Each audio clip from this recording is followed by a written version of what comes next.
Thanks there to Nondobeko. Well, the national anthem has just been sung, signaling, of course, the next phase of this ceremony. Right now, the Program Director, Minister Manuel, is about to call all those who will be paying tributes to this fallen hero.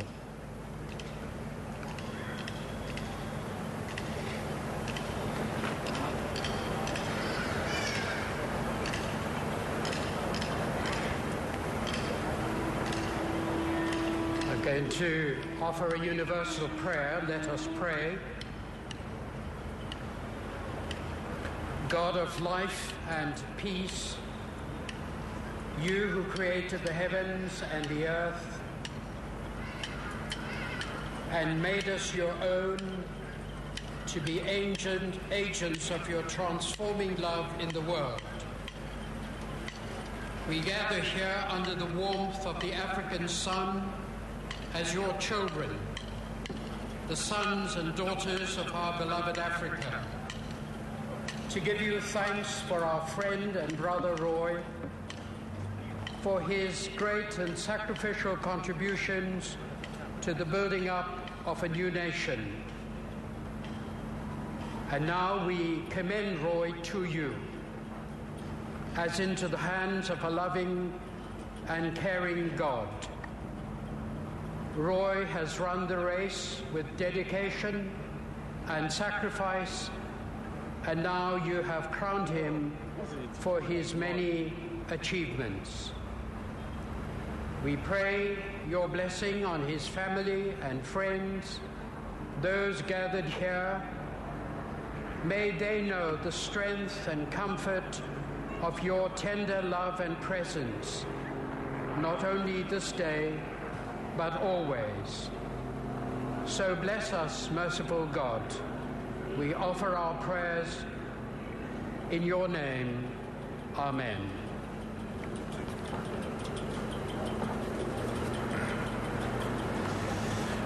Thank you very much, Bishop. We'd now like to call Mr. Solly Pillay to, on behalf of the family, share with us the obituary. And while he is reading the obituary, we will request everybody to kindly stand.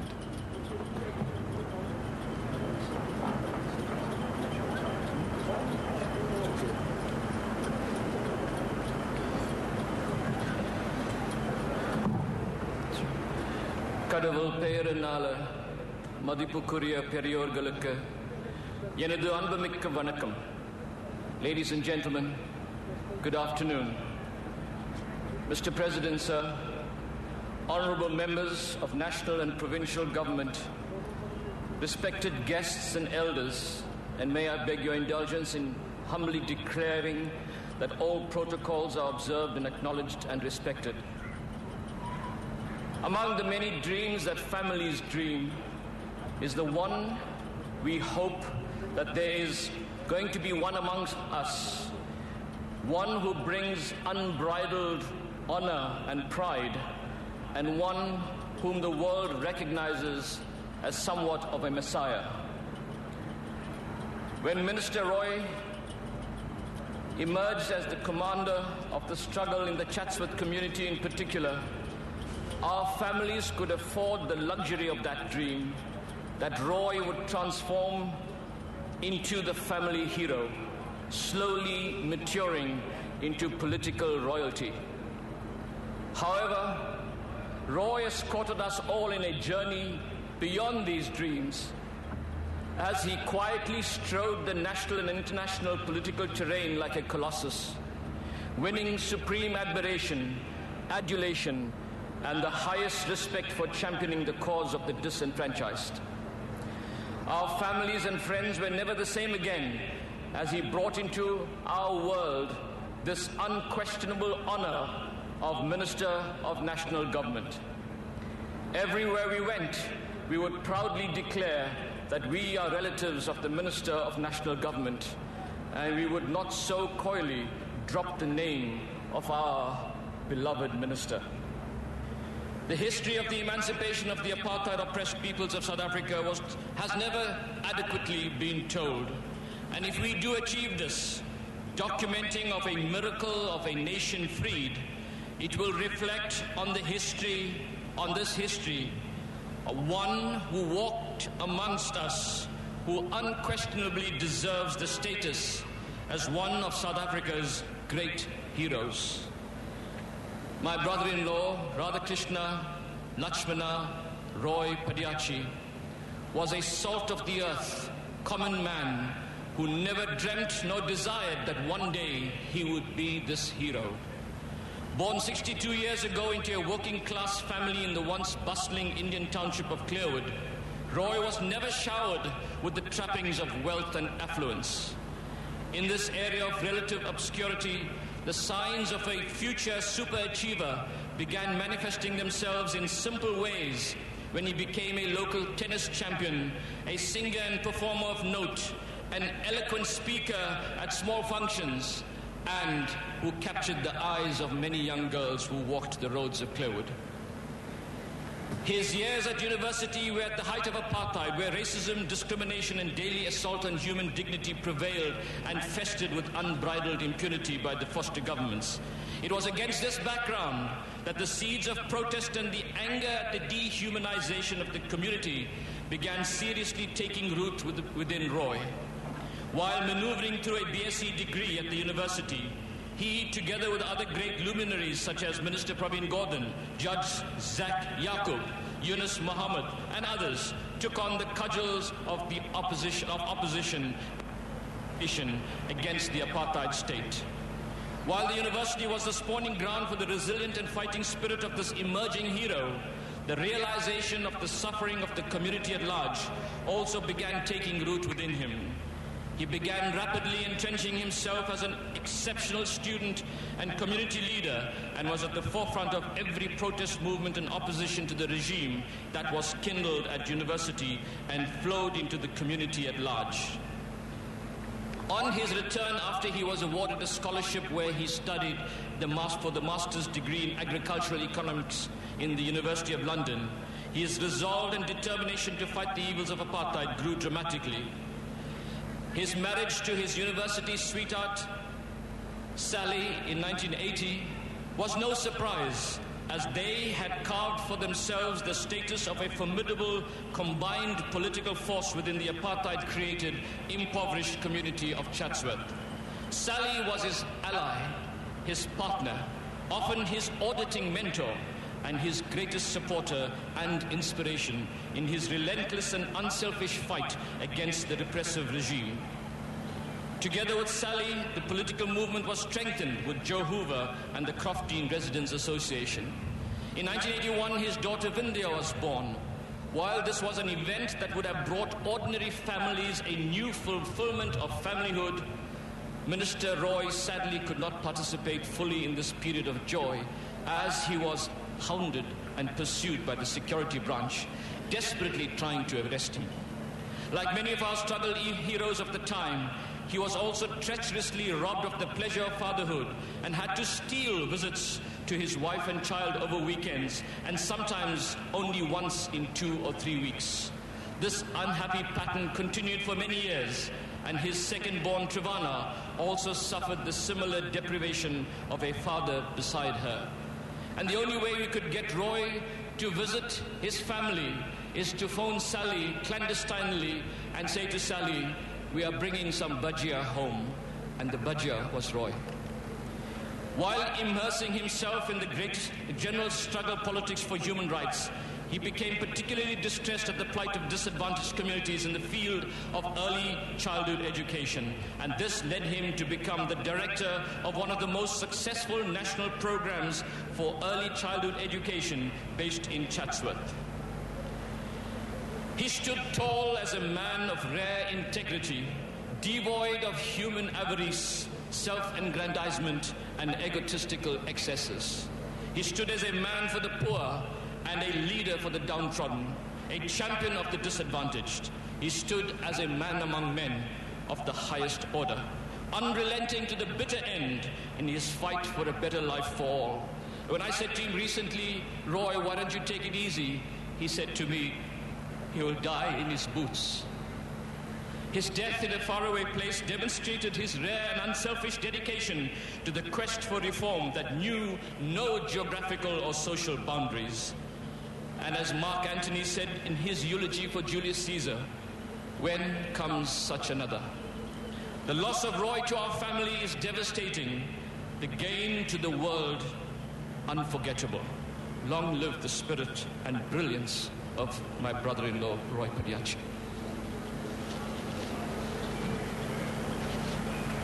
Long live! Thank you very much, Sonny. That in many ways confirms what has brought us here together.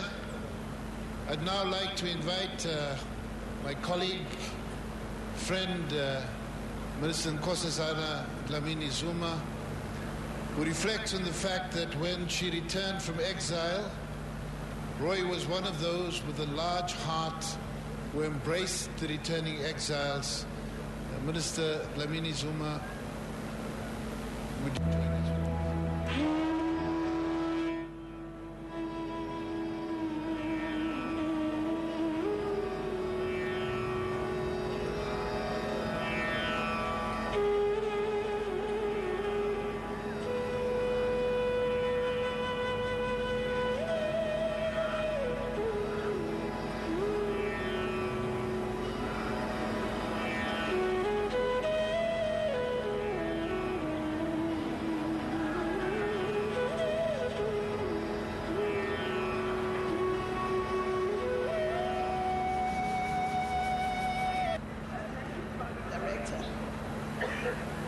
Your Excellency, President Jacob Zuma, the Padayachie family, members of Cabinet, Premier Mkhize, and all the premiers who are here, Deputy Chair and Deputy Speaker, the current Chief Justice and the former Chief Justice, mayors, MECs, councillors, the members of the bereaved family, representatives of political parties, and all of us fellow mourners. But I'd like to just have a special greeting and appreciation to the Minister from Burkina Faso, His Excellency Jean-Baptiste Matama, and the Minister from Kenya, His Excellency Wycliffe Oparama, and say how much we appreciate their presence here. We are all in shock and disbelief as the news traveled from Addis Ababa across the length and breadth of South Africa that our beloved Roy was no more. The dawn of this day brought great sadness and sorrow as we contemplated bidding farewell to a much-loved man, a husband, a father, a sibling, an uncle, a son, a comrade, a mentor, a leader, a friend, and a hero of our people. Yet it also brought some hope that we would be able to honor, remember, and pay fitting and rightly earned tribute to a man of great character, fortitude, integrity, humility, and indeed morality. I feel humbled to pay tribute to a man who embodied all the virtues of what it means to be a beautiful human being. A scientist by training, he had a very keen and insightful intellect, yet he was also very compassionate, humble, kind, caring, very loving, whilst being extremely disciplined and conscientious. In the time that I had the privilege of knowing him, I learned that Roy would not put off until tomorrow what could be done today. He was known for working hard and had a sense of urgency and passion. He was a good friend and a good colleague, always assisting and supporting where possible, but also always taking time to express appreciation for any assistance or support given to him. And of course, he was deeply committed to his family, his wife Sally and his daughters Vindia and Travena. Whilst he may not have had time spent with them, they were always in his mind and his lips. He was always talking to them, about them to us.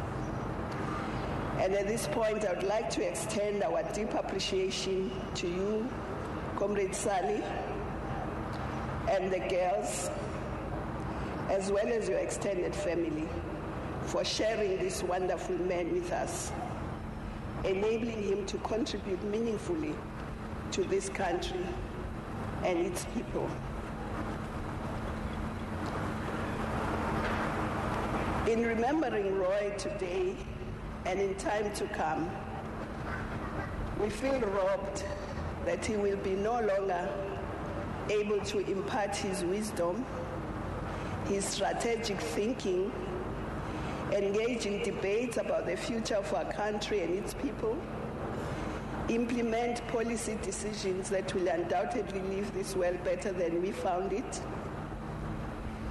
inspire us to do more than what is comfortable, or to simply laugh and spend some time with the people he loved and cherished dearly. I had the privilege that Sally shared with me her memories of his last remaining minutes in this earthly realm. His exuberance and excitement at having attended a successful African peer review meeting in Addis, during which he was able, in his own way, to influence and get strategic inputs into Africa's economic program. There could have been no fitting or better end to Roy's life. Many have said he died as he lived, in a life of service to the people. Expressing his joy and excitement at having been able to make a difference in the last moments available to him is a poignant reminder of his commitment to making sure that today is indeed better than yesterday.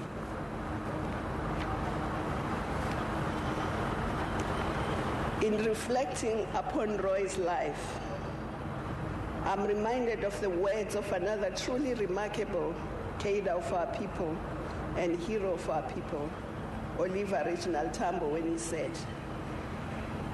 "It is our responsibility to break down the barriers of divisions and create a country where there will be neither whites nor blacks, just South Africans, free and united in diversity." And I think Roy did not only strive for that, he was an example of that in the way he lived. And as part of bringing this vision to fruition, Roy was fiercely committed to the development of the people of this country, and particularly its children, believing that indeed, as articulated by President Mandela, education is the most powerful weapon which you can use to change the world. Roy became one of the architects of South Africa's early learning and early development of children. It was Roy who began and who kindled a very keen interest in me, not only the theoretical discussion, but also the practical expression of the importance of early learning. Sally will remember that in the early 90s, he invited me to Lesotho to an international conference about early learning. And at that time, I didn't know much about early learning, but I came to know a lot about it and became very interested through Comrade Roy's influence. His commitment to ensuring our children had the necessary foundation in education and skills to live meaningfully, productive and liberated lives echoed the words of Tata Mandela when he said, "There can be no keener revelation of a society's soul than the way in which it treats its children." Directly related to this was his commitment to community development and upliftment. All of those whose lives he touched remember him for his ardent activism to ensure that indeed we truly create a better life for all.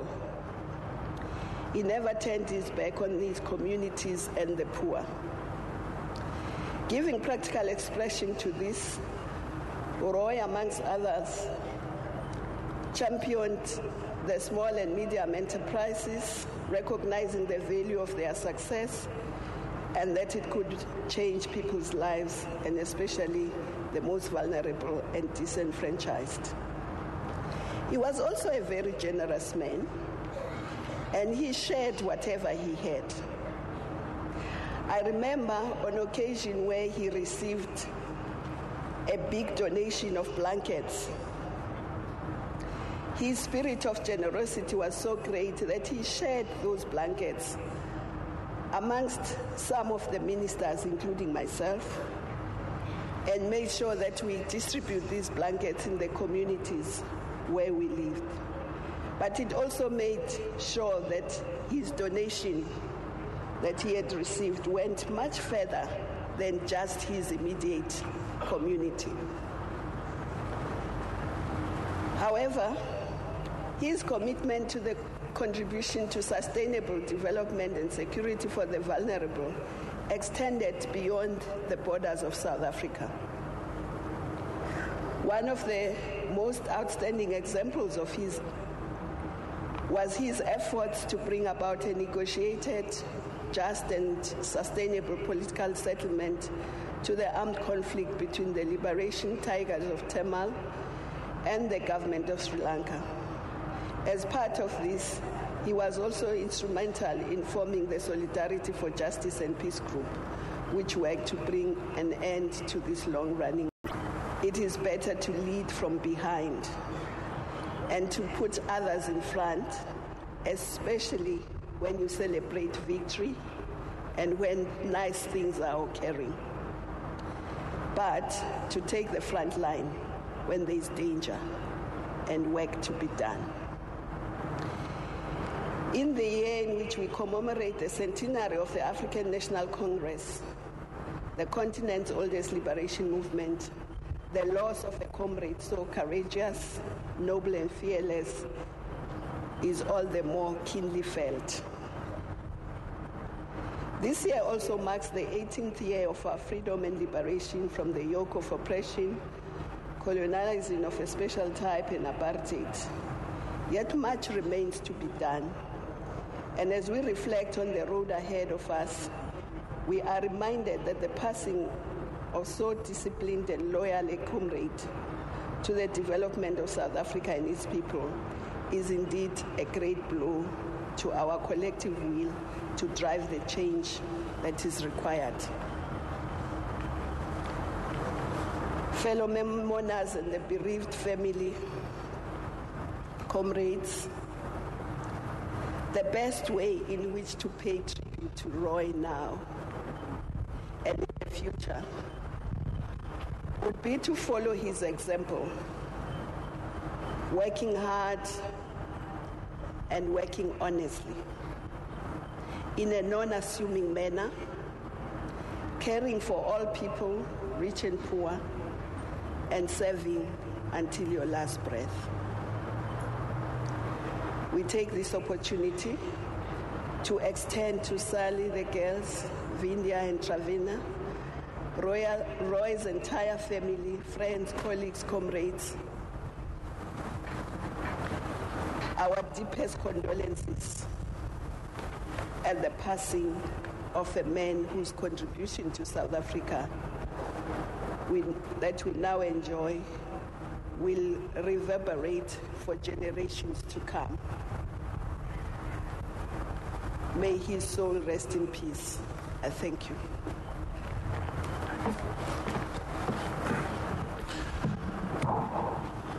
Long live the spirit of service to our people. Long live. Long live the spirit of Roy Padayachie. Long live.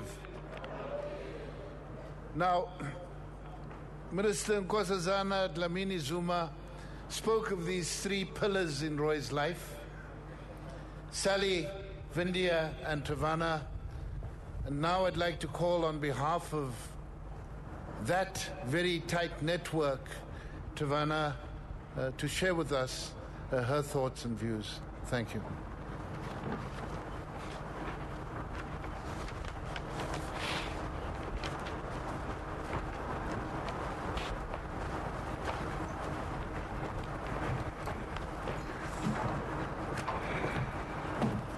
Good afternoon.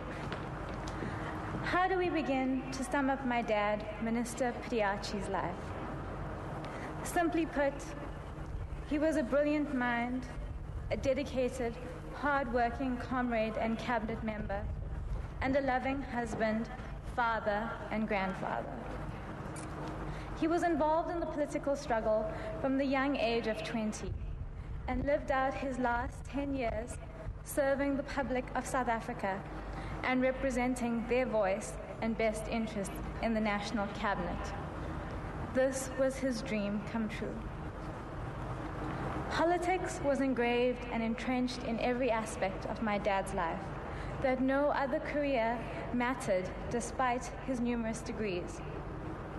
He was inspired by the work of the great struggle leaders and felt that unwavering need to simply do more and act. He fell in love with my mum whilst they were fighting for freedom in Chatsworth and met many of his friends, comrades, and fellow ministers working at the ANC regional offices in KZN. Children of politicians know that it's not an easy life having to share a parent, but we did. We shared my dad with the struggle, the ANC, the people of South Africa, and the international community. My mum knew how passionate my dad was about this cause and gave up her own political career to help stabilize our family and be the breadwinner. During the struggle in the 80s, the police identified my dad as a person of interest due to his involvement in the fight for democracy. He went into hiding when my sister was born in 1981.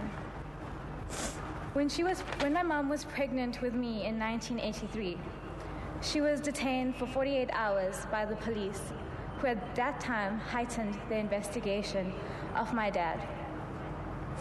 My mom and my dad gave their life to the struggle. He gave his service, and she gave him the opportunity to follow his dreams and political aspirations. My dad was the most hardworking, dedicated person I know. The commitment and approach he took to every endeavor of his job was truly remarkable. I remember on many occasions where he would come home late from the office at 8 or 9 p.m., have something quick to eat, and then spend his next hours reading all his cabinet documents, which were sometimes 2 or 3 files at a time, before the cabinet meeting the next morning. His staff and anyone who worked with him knows he believed in doing things properly. If you weren't doing it right, you might as well not do it at all. I remember when I was in primary school, I had to write a speech about the elderly for a competition, and I asked my dad for help. Instead of writing my speech for me, like most parents did, he told me, "You write it, and I'll tell you what I think." I remember being so irritated at the time because I thought he wasn't helping me. Yet now I know that he was helping me to develop my own voice.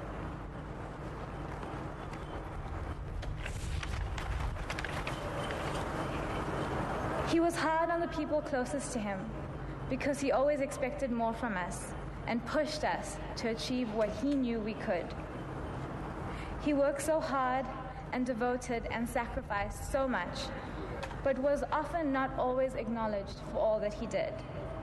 His biggest regret was that he didn't spend enough time with his family, and every opportunity he had since, he tried to make that right. This last year, he enjoyed having his grandson Kedar at home with him, and was the first person he'd want to see as soon as he entered the door. One of his favorite memories of my nephew Kedar was when he was a couple of months old, and he saw Daddy, and he raised his little fist in the air. Daddy turned around and smiled, and he said, "That's my grandson." Politics is a tough career. Where people help you up, they also try to tear you down. Through it all, he let his work speak for him and represent who he was and what he believed in. He had a brilliant mind, a moral compass that would not waver, and a selfless nature where everything he did for the cause. No matter what obstacles people put in his path, he could not be held down. I can't tell you how many comrades would come to our house over the years, how our family car was used in the numerous campaigns, our house a second ANC base, and how we wouldn't see my father at all during all the elections because he was out with his comrades in the community conveying the ANC message. In 2004, his Marion Hill office put him on the list, and he became a parliamentarian when the ANC won the election that year. On his focus group application for Parliament, he wrote about the advancements in technology and how this could aid in improving people's lives. And this was one of the reasons former President Mbeki and President Zuma, at that time Deputy President, appointed him as the Deputy Minister of Communications within a few weeks of his entry into Parliament. This was his wildest dream come true, and he lived to hold that position and all his other positions since, with integrity, honor, and dedication to delivering the work his president and the people of South Africa put him there to do. Despite his various positions, it did not change the person who he was. He lived in the same house and community and still made time for anyone that needed help, even on his weekends and evenings. It is in this true fashion that he died doing what he loved, serving his country and assisting our fellow African countries at the APRM conference in Ethiopia. For our family, this has been the most surreal and trying time for us. Our home and lives will never be the same without him. He was the heart of our family, always getting us together, always calling us to say that he was thinking of us, no matter where he was, and always doing little gestures to show that he cared. Not being able to see him come through the front door or hear his voice on the phone is the hardest aspect that we'll have to deal with. He lived and loved and cared so much for us and was always there for us despite his constant travel. We want to thank the President, cabinet ministers past and present, comrades both in the ANC and other parties, the Marion Hill and Tongad constituency offices that he called home, extended family, friends, his incredible staff that looked after him and cared for him throughout his time in government and in his last final hours, the military and the police force, and the people of South Africa for their love and support. We thank you for recognizing my father, recognizing his dedication, his work, and for honoring him in this way. We as a family, in our last words, ask of the leadership to please keep working and ensuring the great work that he has done both in the DOC, DPSA, and the numerous community projects continue in progress, with the end goal being to create a better life for all South Africans. Daddy, from Mummy, Vindhya, Kedar, Anman, Siv, the rest of our family and friends, and myself, I want to tell you, you have done your work. You have delivered all that we expected you to and more. We are so proud of you, Daddy. The people of South Africa know and appreciate what you have done. So please, be at peace and rest now, and guide us from above. We love and we miss you, Daddy, and every day we live out the values you instilled in us and continue to do more in your memory. Hamakashne, Daddy. Thanks so much.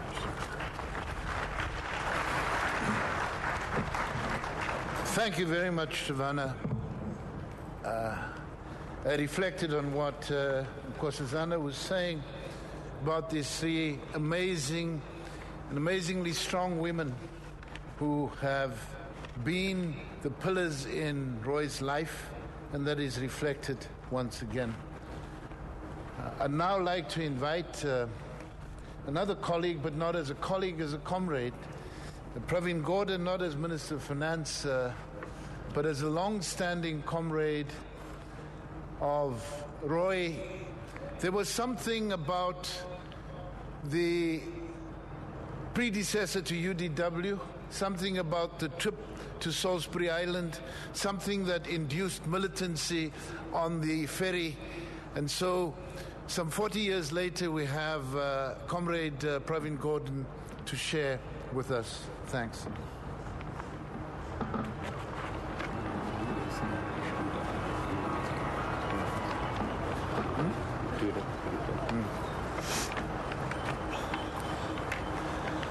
Sanbonani, Vanakan. Mr. President, Sally and the Padayachie family, Premier Mkhize, fellow ministers, deputy ministers, MECs, and if you don't mind, all other protocol observed.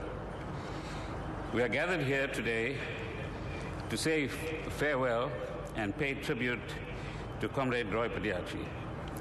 His passing is an untimely loss to our young democracy for which he so valiantly struggled and helped to build.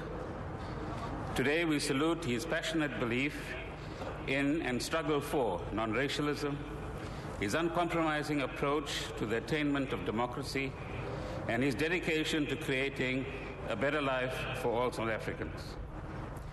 In his 62 years, Roy was involved in a very wide range of endeavors to both destroy the apartheid system and at the same time build democratic practices and organizations, from local civic organizations to coordinating civic structures in large townships like Chatsworth and across Durban more generally. Structures of activists who were at the cutting edge of political campaigns and the base from which the ANC, MK, and SACP recruited. Massive campaigns which raised the consciousness of communities about the true nature of oppression and exploitation in South Africa. And above all, a constantly widening understanding of the values, vision, and principles of the Freedom Charter. Building NGOs in addition to the political and civic structures which address children's development, a passion that he sustained for many years. Roy's life in many ways, particularly for the 70s and 80s, is virtually a biography of those times and the efforts to build the Congress movement, certainly in this region. The 1970s were a difficult time. It was a period in which activists in different parts of the country initiated mass and political activities, both clandestinely and openly. It was in this challenging time that Roy made a significant contribution to the art and science of building organizations that can be vehicles for mass mobilization, for political conscientization, and active struggle against the apartheid state. He understood that building organizational capacity needed patience, dedication, and extraordinary hard work. He knew that the correct political direction, rigorous discipline, democratic values, and the right practice were crucial ingredients for building truly revolutionary organizations. And this he did in his time. He did not engage in empty rhetoric, but instead in vigorous and disciplined organizing.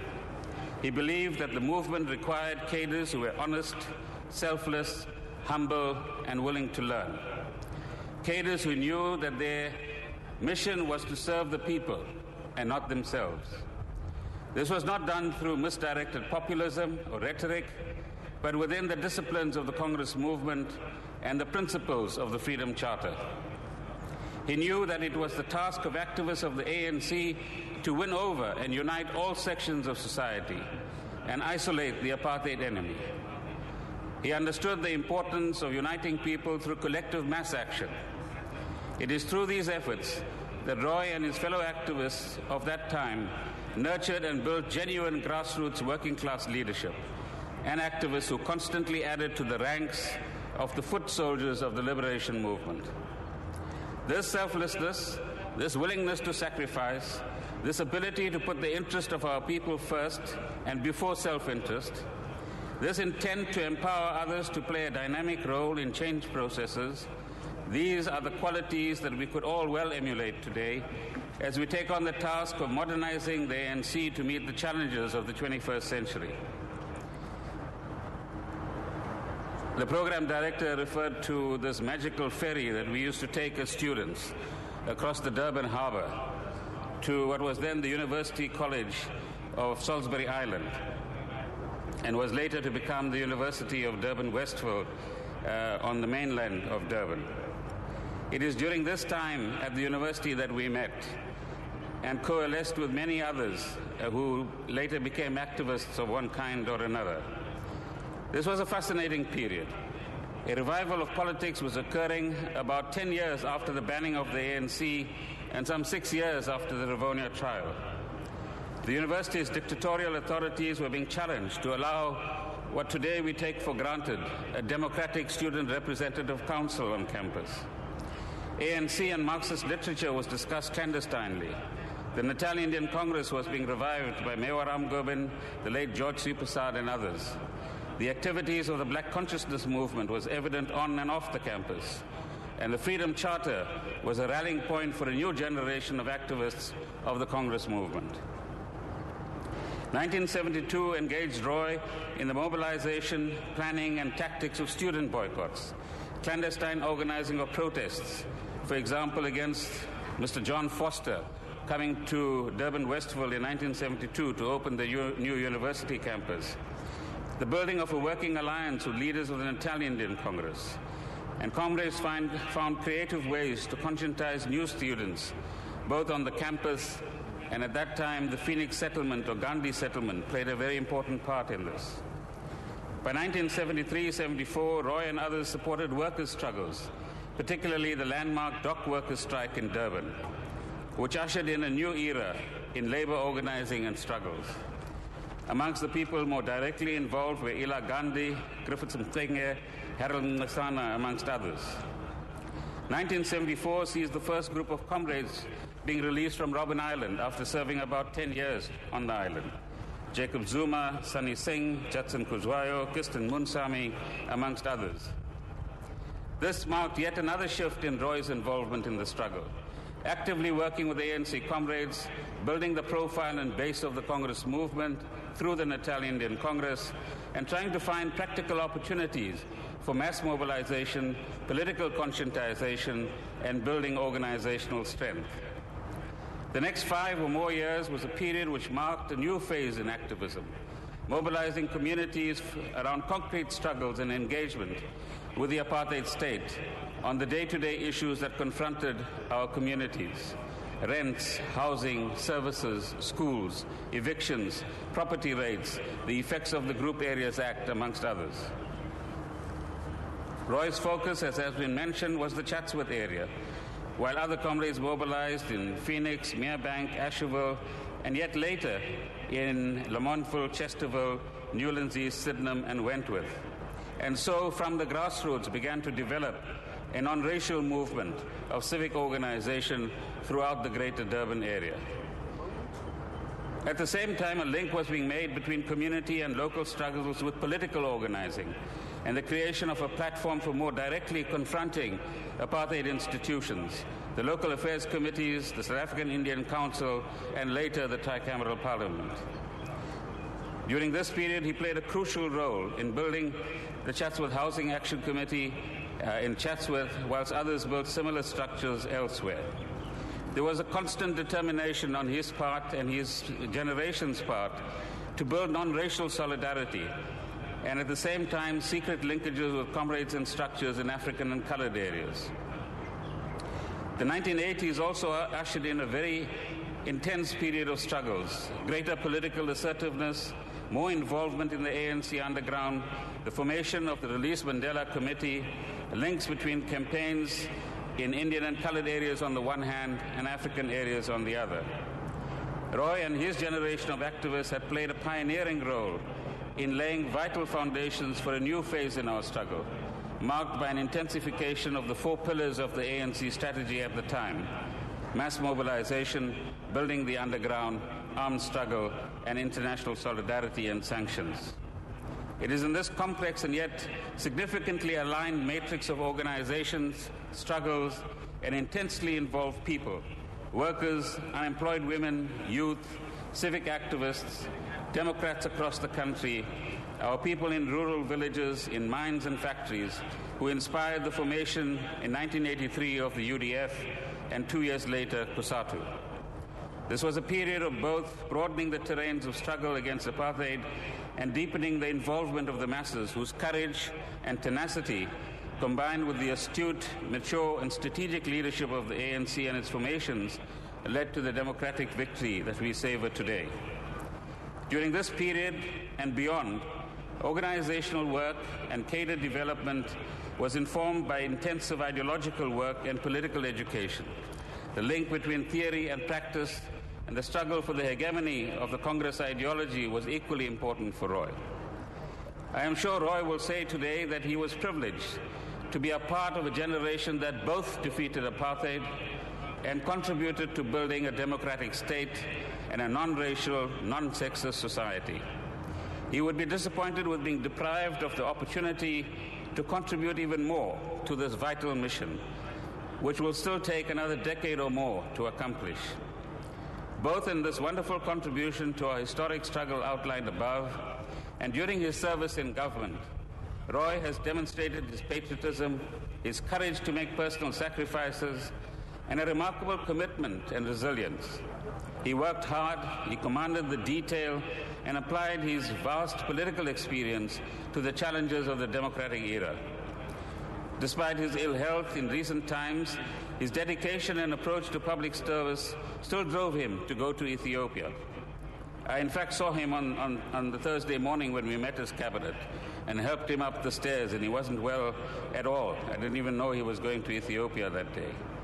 It is this remarkable example that he would say all of us in every form of public service should strive to emulate.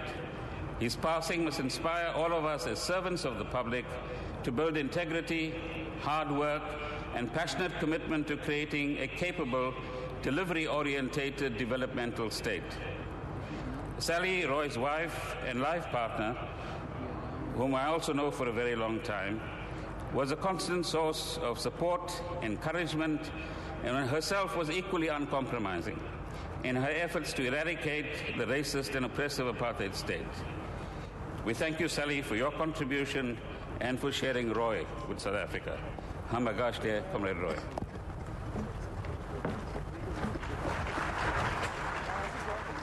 Well, a loyal servant and dedicated to the ANC and to the struggle for freedom in this country. Most of the words that are shared by all the speakers there.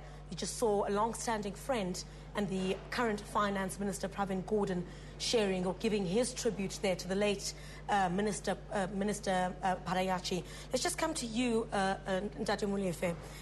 Most of what you shared earlier on, exactly what...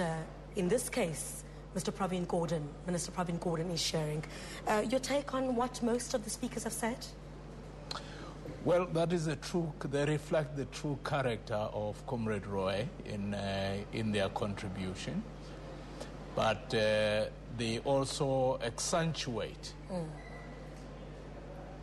the challenge and the need for us to serve our people with humility and to place the interests of the masses of our people first, and never to forget the very reason for the existence of organizations and the liberation struggle.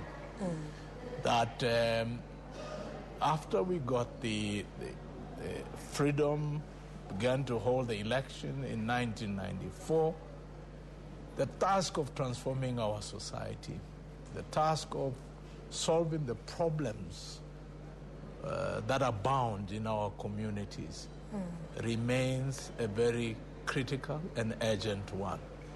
That we need people of the character of Comrade Roy to indeed be in the public service. Yeah. I know that the ANC and under President Thabo Mbeki and under Nelson Mandela earlier, we argued for creating community development cadres in various parts of our country, in our movement and in government. That strategic perspective is accentuated by what we have heard about the role of Comrade Roy Padayachie, and it should be a reminder to us of the unfinished task that he is leaving behind. It seems the qualities that most of the people who are paying tribute to the minister, they speak of qualities that he seemed to have carried even when he occupied high positions in government like that of minister, those qualities of being concerned about the people on the ground. You said earlier you continued to see those qualities despite occupying such prominent positions within government. Yes, it's certainly like that, Criselda. But I must also say, by the way, these qualities that we're talking about are those handed down to us as the younger generation or different generations by our elders in the movement. If you think of Chief Albert Luthuli, yes, former President Nelson Mandela, President Oliver Tambo, they have always emphasized the service to the people rather than our self-importance. You would recall in the many speeches that President Mandela Just before we hand back there, Mr. Molefe, I think let's very quickly, the vacuum that has been left by the death now of the minister, just very quickly before we hand back to Durban. Well, certainly South Africa is poorer without Comrade Roy. The ANC is poorer and his community is poorer. The nation is poorer without Comrade Roy Padayachie. But nature does not allow for vacuum. Leaders come and go, and leaders would be born, and leaders would occupy the space that Comrade Roy leaves behind. All right, thank you very much.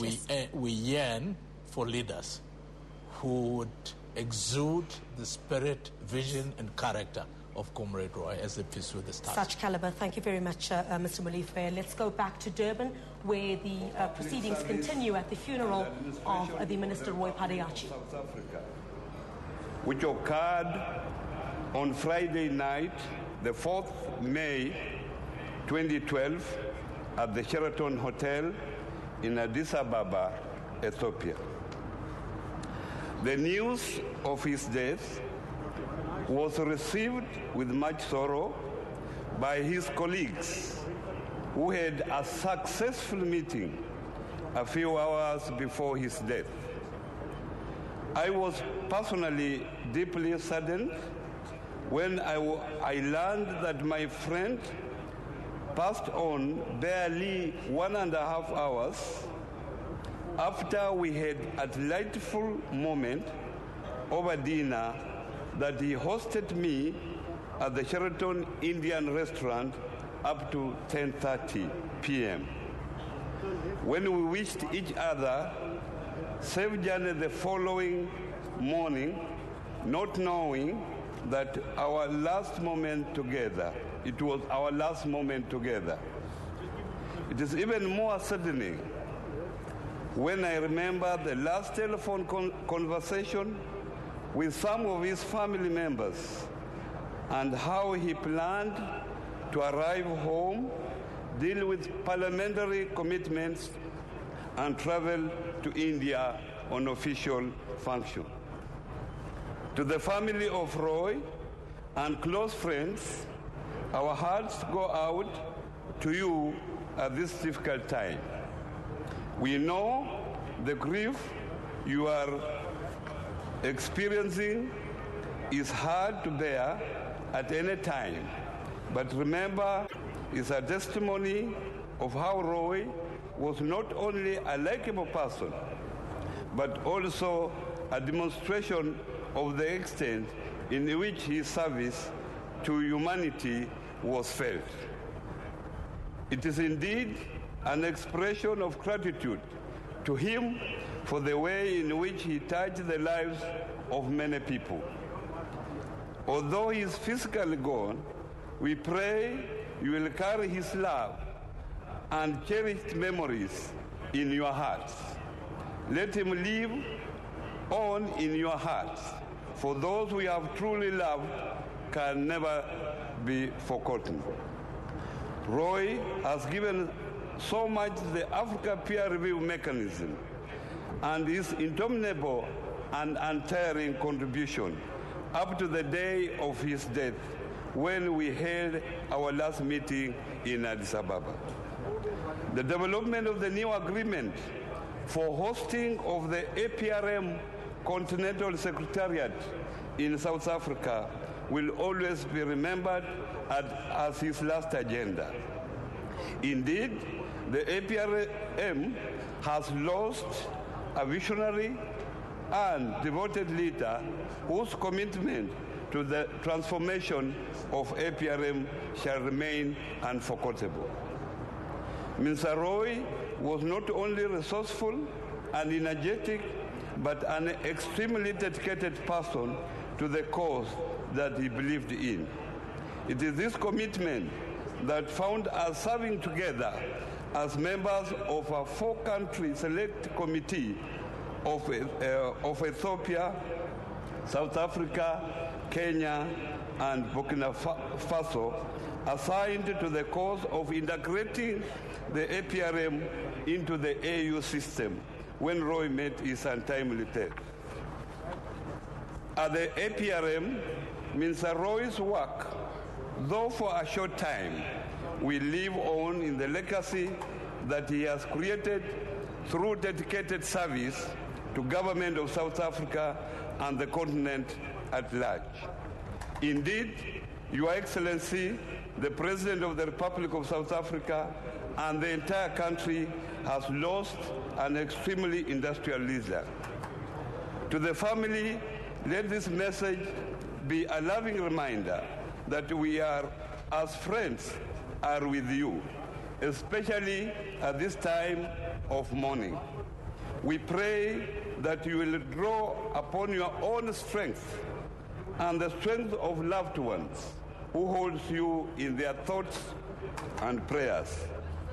May you be filled with faith and hope even in the midst of this grief. God rest his soul in peace. Amen.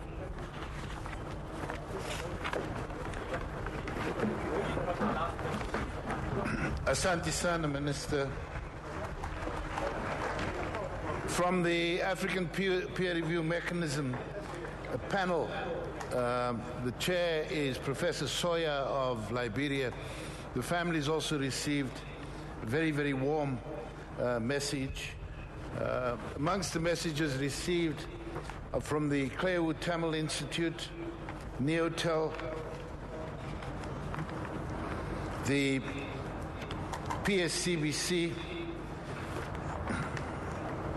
the Tongaat community through the Tongaat Civic Association, the Auditor General, the Honorary Consulate of the Republic of Mauritius, CANRAD, the Center for the Advancement of Non-Racial and Democracy based at the Nelson Mandela Metropolitan University, the Kleowood Ratepayers and Residents Association, the Maibuye Development Foundation, the Tamil Business Forum.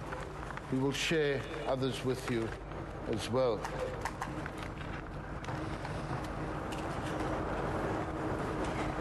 Amongst the big passions in Roy's life was a passion for justice, and as you've heard earlier, was not just a passion about justice for some in South Africa, it was about justice for all in South Africa, but also justice for people across the world.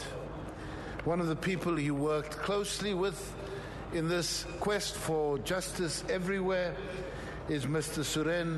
Surendaran, and we'd now like to ask him to join us and share some of those moments and struggles.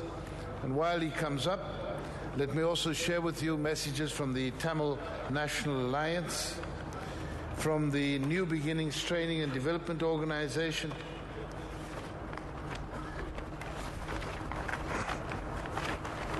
and then I will share a few very close personal messages in a moment. Suren, thank you.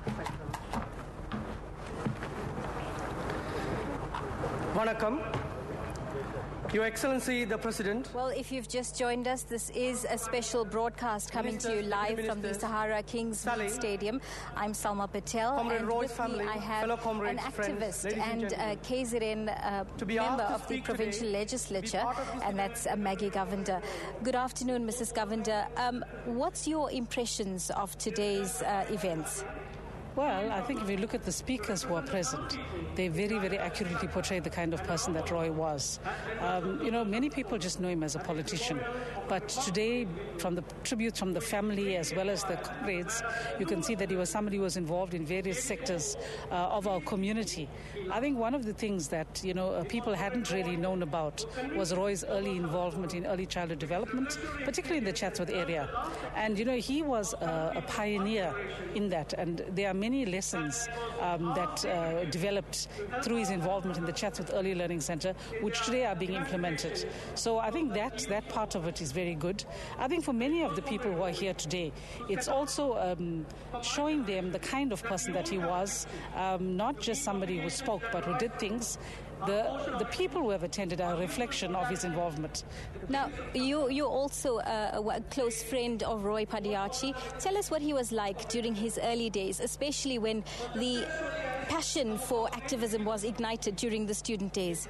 Well, our first encounter with Roy, that's Shoots Naidu, myself, Cham Govender, Brian Chinsami, was when we were students at the University of Durban, Westville, and we had been on a student boycott and had been barred from the university. And as students, we had taken a decision that we wanted to get involved in community work. And we were told the person you need to speak to is Roy Padayachie. And we remember meeting him in a church. It's the first time we saw him. And he started talking to us, and he didn't attempt to force us into anything, but first tried to find out what we were at. Then he got us involved in the Crofton Residents Association, as well as the Natal Indian Congress. And I must say that it was really for students who, had their heads in the clouds. It was really an eye-opener because he actually introduced us to going to do door-to-door work, to meeting ordinary working-class people who didn't have wealth but who knew what was right.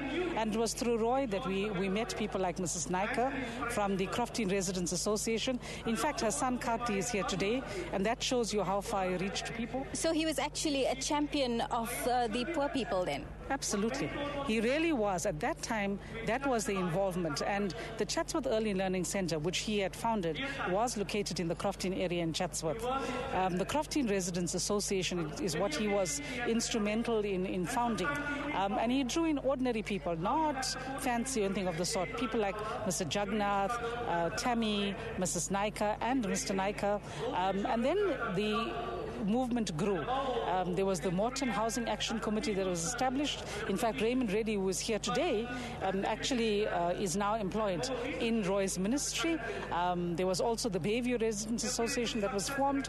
We formed the Woodhurst Working Committee. So throughout Chatsworth, we had these organizations. And it started as the initiative that, was born in Crofton. So was all this a precursor then to the Durban Action Housing Committee? Well, it was a joint thing, because in Chatsworth, Roy was, as part of the Italian Indian Congress, working with George Supasad, Yunus Mohammed, Ghulam Abu Baker, as well as Roy, of course. And in Phoenix, you had people like Pravin, Gordhan, Yusuf Vauda. In Tongaat, you had people like Vish Supasad, who were all active. So all these organizations came together with the Lamontville Rent Action Committee, as well as the Claremont Ratepayers Association, to form the Durban Housing Action Committee. Now, Roy Padayachie's brother-in-law did mention that he was also a very human, or mentioned a few human aspects, that he was musically inclined, maybe a DJ in his youth. What do you remember, very briefly? Well, actually, that was one of the things we found fascinating, because when we met Roy, we looked at him as a leadership figure. And then we discovered that in his youth, he had run a disco. I can't quite recall the name now, but it was really something that was amazing to us. He was also, and Solly, in speaking today, reminded us, he was actually an ardent tennis player at the time. And he liked his food, He really did like his food, I must say that. And his mother, by the way, opened the doors of their home to us. And I remember we used to go there late in the evening. He and Sally at that time were living with his mother.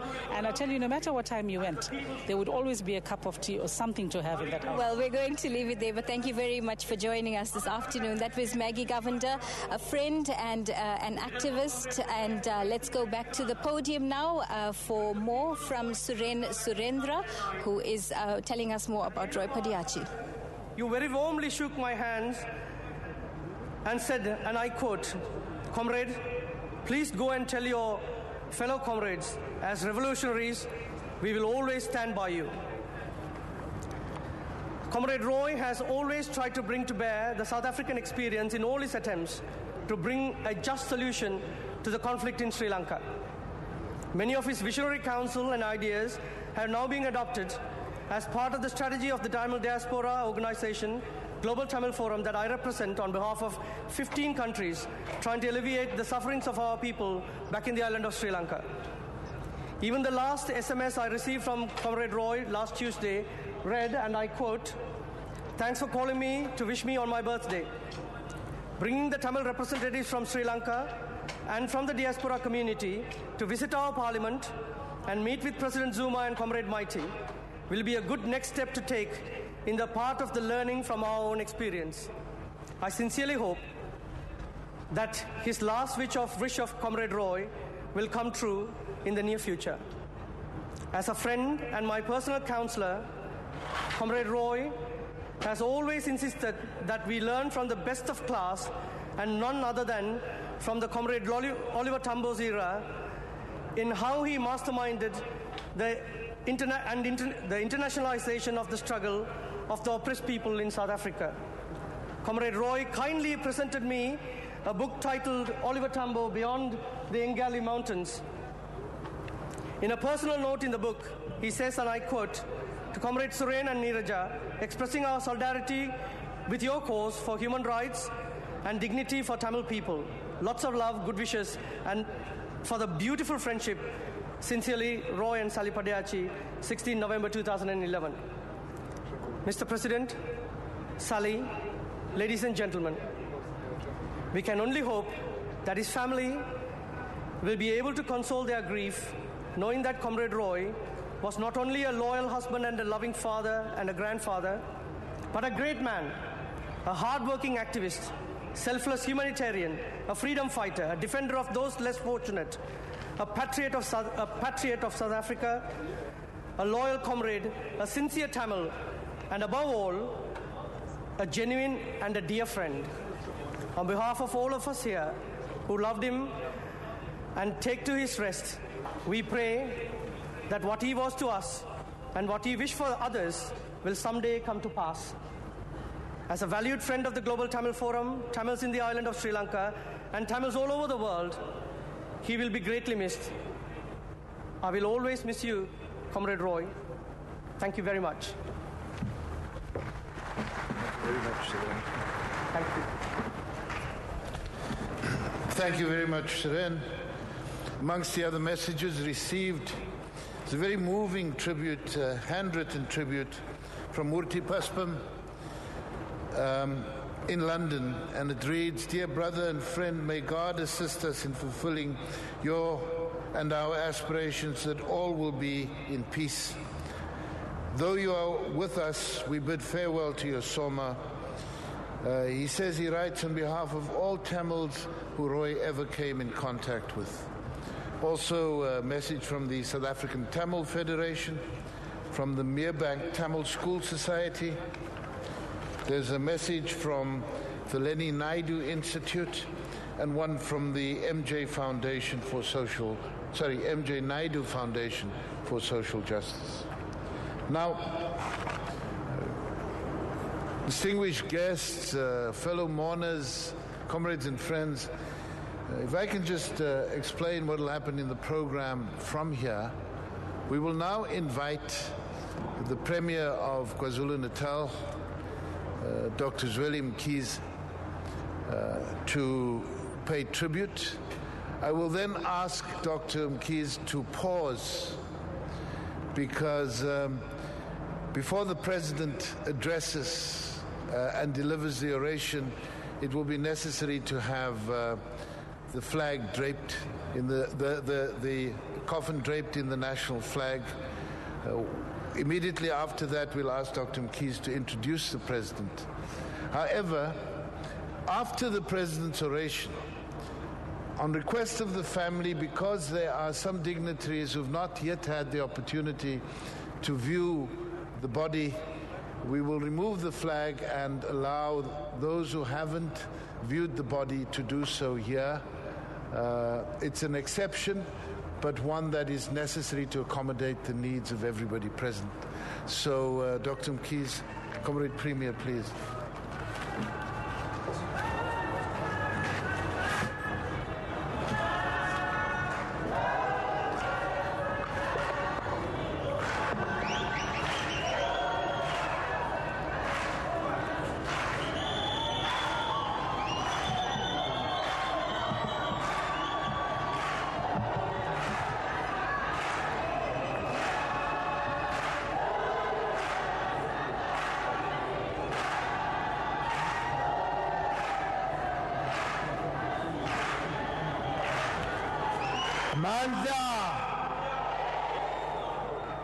Amandla! Long live the spirit of Comrade Roy Padayachie, long live! Program Director, Mr. Trevor Manuel, our President of the Republic, His Excellency J.G. Zuma, Comrade Soli Padayachie, and the whole family, ministers, deputy ministers, members of parliament, deputy speaker of National Assembly and MECs present, the current Chief Justice of South Africa and Mogoeng, and the former Chief Justice, Sandile Ngcobo, the Judge President of KwaZulu-Natal, Chman Patel, of ministers from Burkina Faso and from Kenya, members of the Diplomatic Corps and Ambassadorial Corps, Bishop Ruben Philip, the Guru, and the other Hindu priests present, the National Chairperson of the African National Congress, Baleka Mbete, members of the National Executive Committee of the African National Congress, South African Communist Party, COSATU and SANCO, the President of the Inkatha Freedom Party, Dr. M.G. Buthelezi, provincial leaders of the Democratic Alliance and Minority Front, Mayor Nxumalo and other mayors present, Director Generals,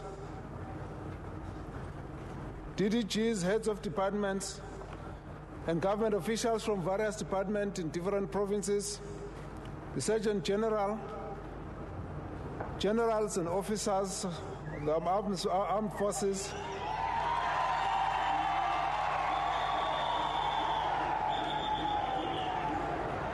comrades, friends,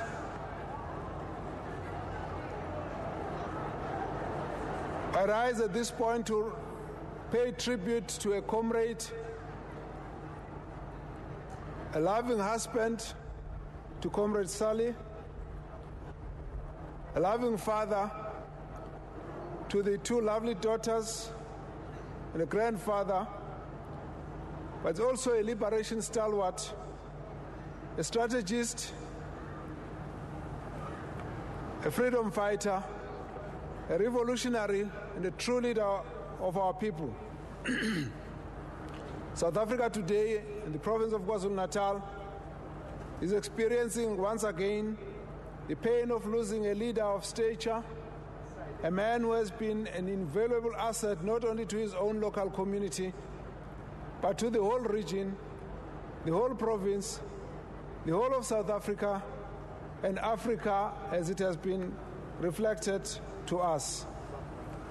Over the past days since the passing of Comrade Roy, we have all heard and read from the news media and the accounts and all the eulogies about his life and achievements.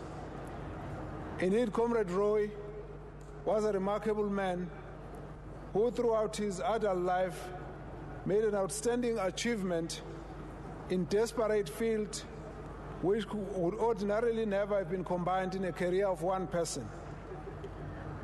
There is no need for me to repeat Comrade Roy's outstanding academic qualifications and achievements today. I believe that of what has been said by all the speakers are true of what we know of Comrade Roy. Comrade Roy does represent a dying breed of cadres, revolutionaries, and leaders. A leader who distinguishes himself through his humility, hard work, honesty, and integrity, caring more for the others than for himself, even up to a point of neglecting his loved ones.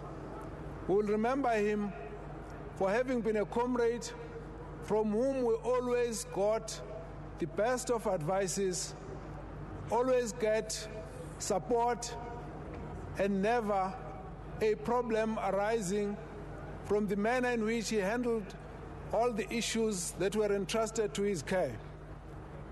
He was a comrade who was able to respect everyone, young, old, senior, Jew, junior, and this was a comrade who never brought his name up under any circumstances to show to anyone his struggle credentials. But he always was at the back and always giving strategic advice and helping comrades to learn and understand more, not only about his beloved organization, the African National Congress, but also about how to serve communities. Our paths crossed when we were very young with many of my colleagues and comrades who were students at the time, both in terms of our roles at the time where there were no political organizations largely, aligned to the ANC at the time after the unbanning of the black consciousness movements and also the ANC having been banned. His role was always to be there to give guidance as we went around mobilizing youth and students and dealing with issues which were considered were challenges at the time. He was the one also was amongst those in the leadership of the Natal Indian Congress that would always run to whenever we needed support, such as others mentioned, George Supersart, MD Naidu, Rabi Bagwandin, and many others. These were some of the comrades who continued to do work on the underground and also were part of the civic struggles. And one of the major ones, as Comrade Pravin Gordhan was talking, was what was called the Durban Housing Action Committee, which brought Durban to a standstill when people from different parts of our communities, Chatsworth, Meerwent, Meerbank, Osterville, Umlazi, Lamontville, Chesterville, came together to deal with issues, civic issues which were confronting the residents at the time. We've continued to work with Comrade Roy, who has never changed in the manner with which he approached matters, always with a smile, very calm, and always ready to give support. Whenever he came back as a minister, I always knew when he was off from national government because there would be an invitation for some public event or another, always looking at what he can do for his constituency. We therefore pay tribute to this outstanding son of the soil who has worked like a soldier and falling on the line of duty, for which we must say we remain very proud of the service he has rendered to our country. On behalf of the comrades, the members of the African National Congress, the Alliance, the government and the people of KwaZulu-Natal, we do wish to convey our gratitude to the family, Comrade Sally, and the whole family for giving us this illustrious son to be amongst the cadres to serve our people. We want to thank Comrade Sally for all the work she has done as an activist herself, supporting Comrade Roy, but continuing on also on her own right. It is this combination of activists and partners in life that made Comrade Roy to be who he is. And we want to therefore thank the whole family for that contribution. And therefore at this point we wish to convey our condolences to the family for the loss of the dear father, the husband, the brother, and all the members of the extended families for the very sad loss. We also wish to convey condolences to our President and the National Cabinet for losing one of their most diligent ministers. It is obvious that when the Cabinet convenes next time, there will be that empty seat. And though all of us would have been here, it will hit them again that one of us is no more. And amongst us here in the province, I want to convey condolences to all our comrades in the African National Congress and the Alliance for losing one of our best cadres, who was always ready to act as a mentor to a number of comrades, supporting the leadership in their branch and supporting communities in various ways, focusing initially very keenly on the area of ICT, and is gone all out to provide facilities right in deep rural areas where he knew our youth need to be supported to fight unemployment, to obtain skills, and to fight inequality. And therefore, we want to say to all the members, Comrade Roy, is a soldier who has fallen in the light of duty, and of us expected is not to shed a tear, but to lift up his spear and move on to take the people of South Africa to the land of their dreams, an unracial, non-sexist, free and democratic and prosperous South Africa that so many of our heroes have fought for, and many of them who have commemorated during the centenary year of the African National Congress. And to Comrade Roy, we say, we are proud of you, Comrade Roy. We are proud of the fact that you served your country, your movement, and your people until the last breath. And we say to you, hamba kahle comrade, hamba kahle qhawe lethu. Thank you very much. Amandla!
Well, this is the part where, of course, the coffin of Roy Padayachie will now be draped with the flag of South Africa. And here to explain what's going to happen and the significance of this particular moment during the course of these proceedings is Colonel Godfrey Nechidongololo. Welcome, Colonel.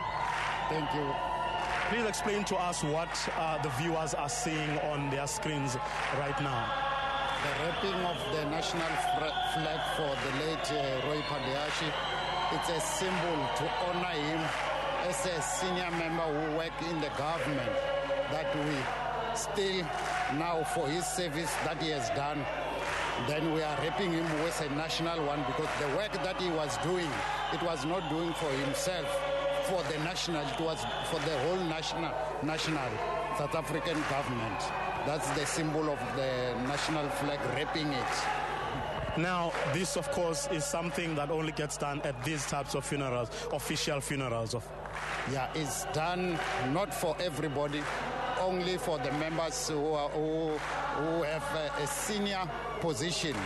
Normally, the ministers, the presidents, and the soldiers that deserve a national flag. And who are the men we're seeing now who actually do that? Is there a specific category of people that has to do that? The men that you are seeing now, they are sergeant majors, and then they are called the barriers. The barriers meaning the people who are carrying the coffin. And they are very senior in the force. They are senior one. Very, very senior. Yeah. Well, Colonel Nechidongololo, thank you very much for that explanation. Well, that was Colonel Godfrey Nechidongololo explaining to us what you just witnessed. Well, what's going to happen now? The president is about to render the eulogy. He will now be paying tribute to this hero, in his own words, on behalf of the nation of South Africa. The President, His Excellency J.G. Zuma, the Padayachie family, all distinguished guests, ladies and gentlemen and comrades, on a sad day like this, not only the family or the members who are close to the family and friends, but the whole country is mourning. It is a sad day on which no one better then the father of our nation, our country, should spare a moment to come and comfort the family and comfort all of us. Not only because he's the leader of the country and the president of the country, but because he himself has walked on the same path that Comrade Roy's journey in life has epitomized.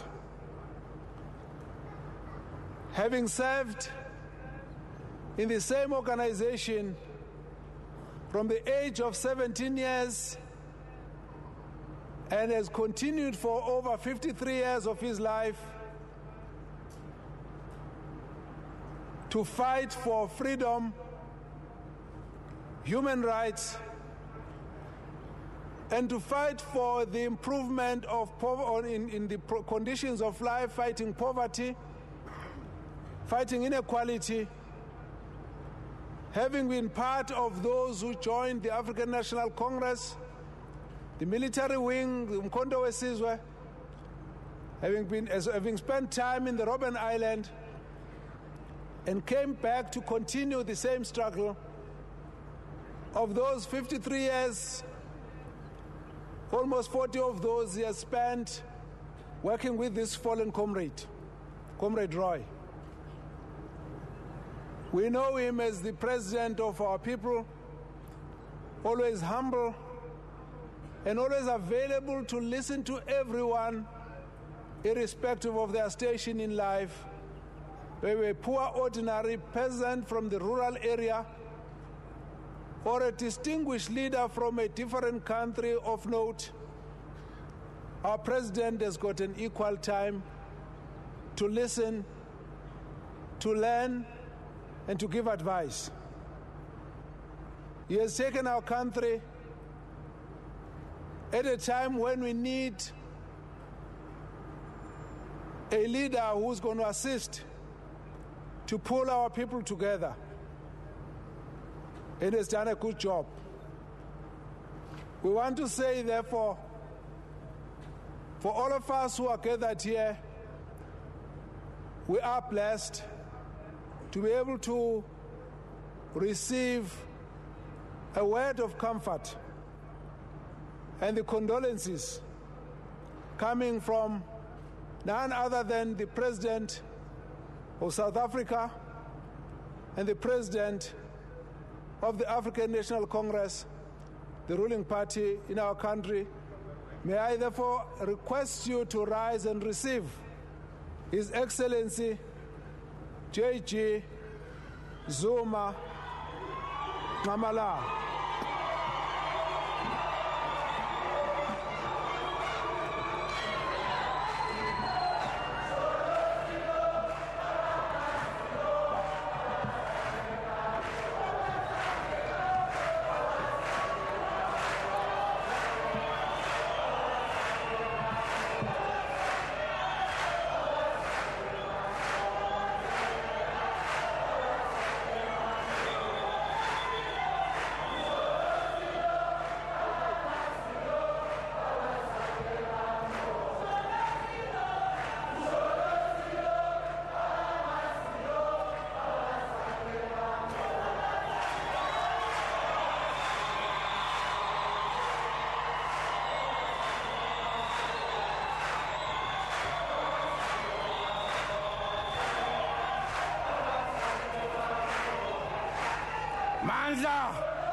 Manza awethu thina sizwe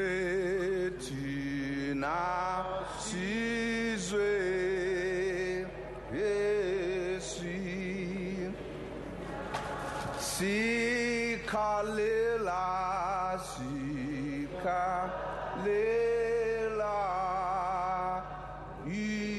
Israeli elathathwa ngabantu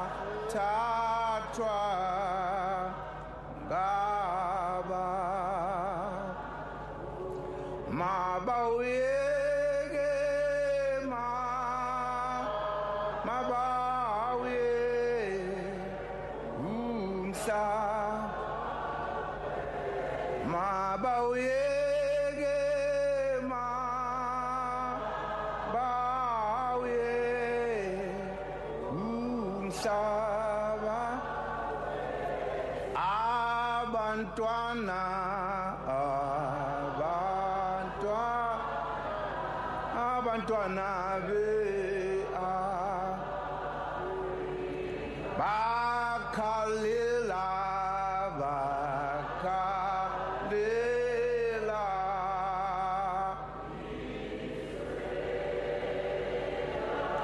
mabawuyeke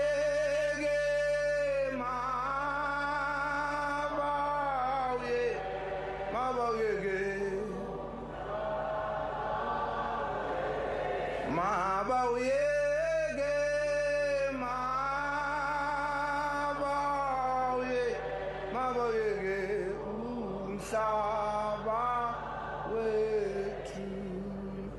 Thank you.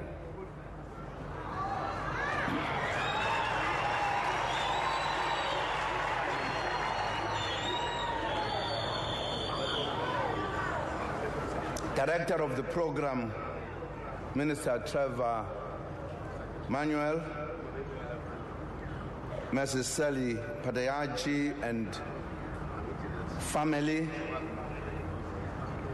former Deputy President of the Republic, Ms. Baleka Mbete,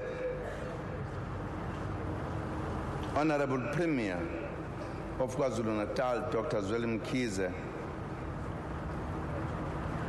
Honorable Chief Justice Mogoeng, and all esteemed members of the judiciary, including former Chief Justice Ngobo.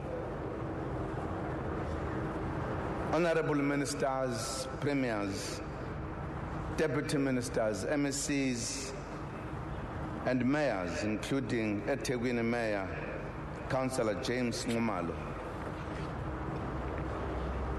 Honorable members of the African Peer Review Mechanism,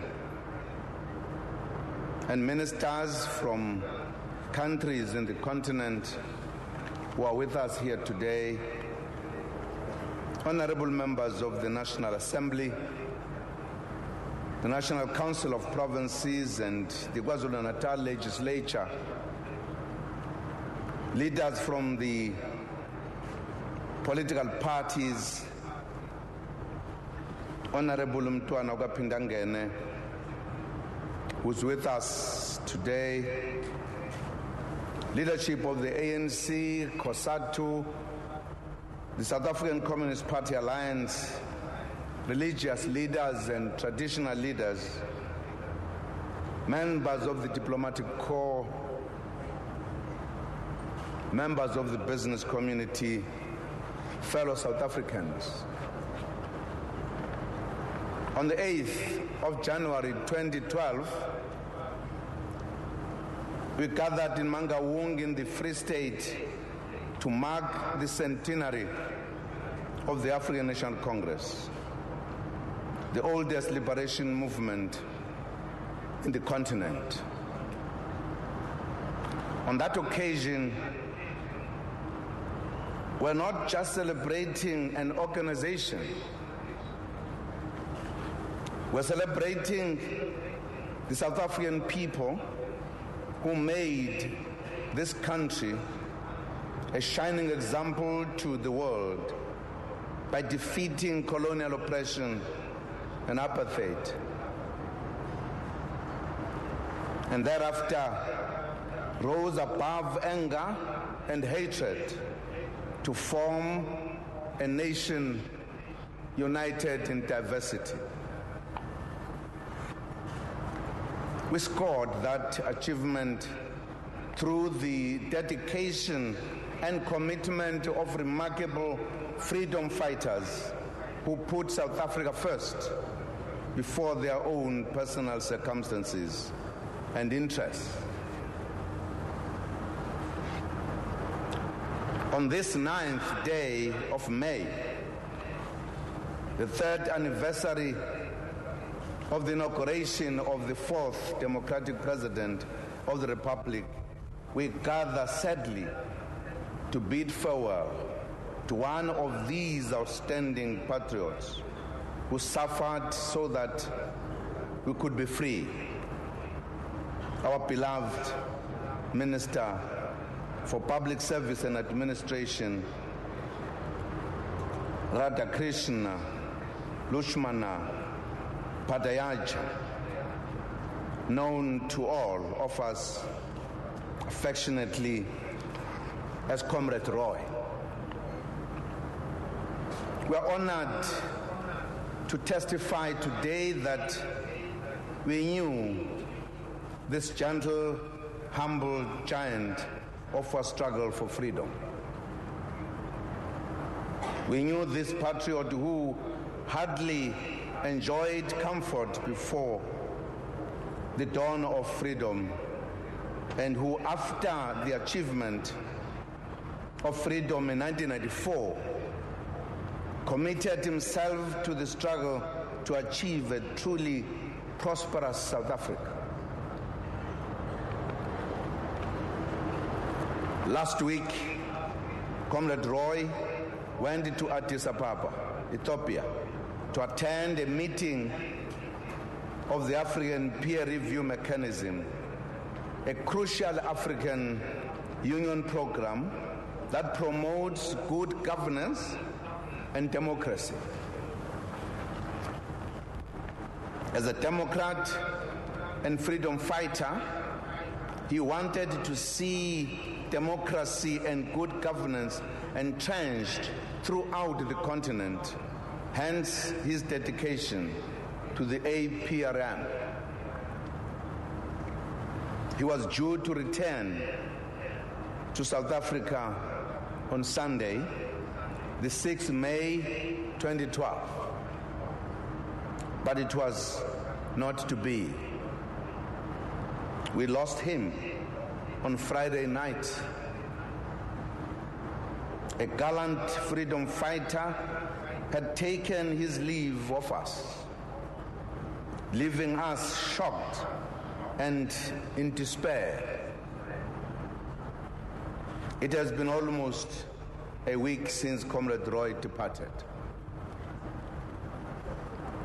Yet our hearts have not ceased throbbing under the unbearable pain of losing this brother, friend, and comrade who loved his country and his people so dearly. Today, we are gathered not to mourn, but to celebrate the life he lived in pursuit of freedom, justice, human rights, democracy, and prosperity. We reflect on his activism as a young student here in Durban, where he worked closely with a small group of activists, including Pravin, Gordhan, Yunus Muhammad, and many others. Armed with the Freedom Charter and also the Black Consciousness philosophy, they turned the Indian University of Salisbury Island, which later became the University of Durban Westville, into a hive of political activity. They were highly political and indeed politically trained and organized, and skillfully formed structures that combined both overt civic campaigns and clandestine ANC activities. This group mobilized students, workers, and neighboring communities in Phoenix, Chatsworth, Lamontville, Chesterville, and others around several issues. That activism kept the spirit of the Congress movement alive under difficult political conditions and repression in the 70s and 80s. It provided fertile ground for the formation of community and civil organizations. It also prepared the ground for the formation of the United Democratic Front and COSATU years later. The revival of the Natal Indian Congress by others, including Mewaram Gordhan and George Superside, also provided a vehicle for the banned ANC to do underground work. Comrade Roy Padayachie worked intensely with this group and within the Natal Indian Congress, doing mobilization work that attracted the security police who hounded him, making a normal family life almost impossible. His dear wife, Sally, and their daughters suffered greatly. However, Comrade Sally has always understood that her husband was also married to the struggle and that he would not rest until freedom had been attained.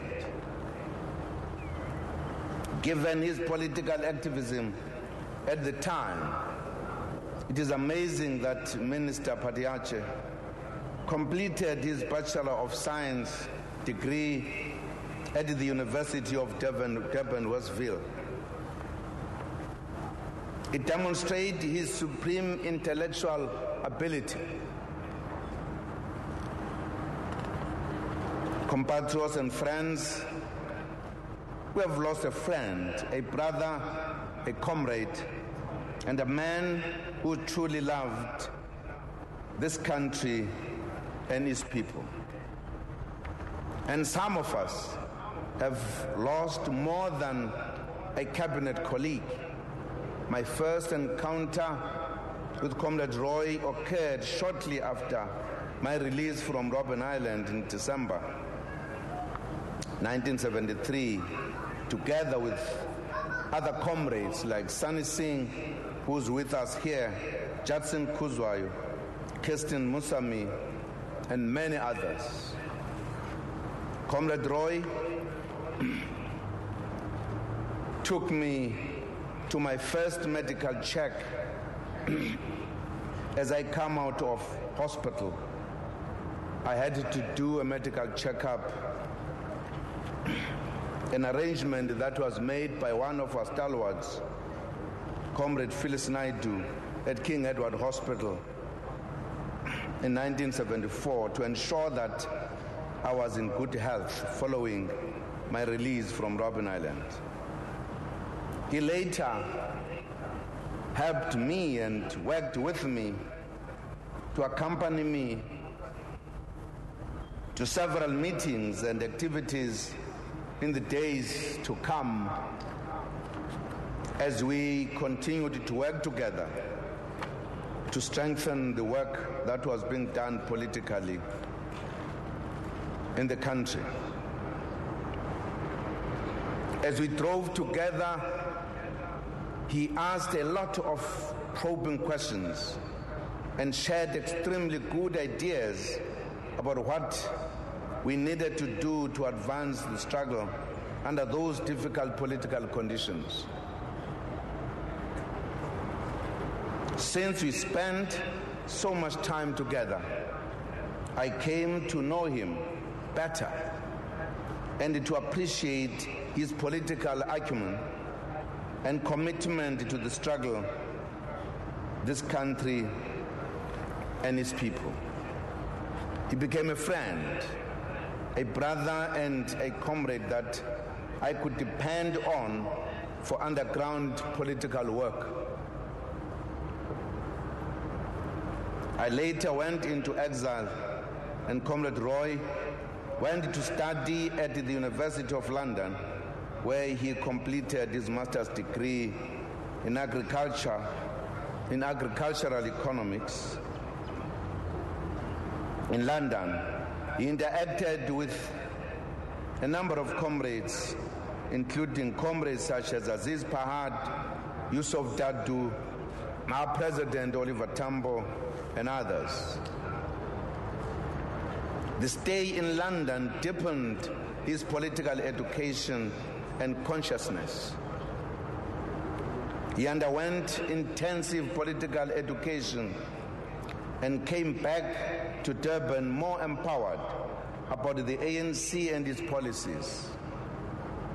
He became even more of an asset to the Natal Indian Congress and to the clandestine work of the ANC. Compatriot and friend, in paying tribute to Comrade Roy, we reflect on some outstanding attributes that he and his peers displayed. One of these was the fact that they never regarded their activism as warranting positions in the ANC or in government. They never marketed themselves as possible members of the National Executive Committee or as members of the cabinet. They were happy to work in the background as long as work was done to advance the struggle for freedom and a better life for all.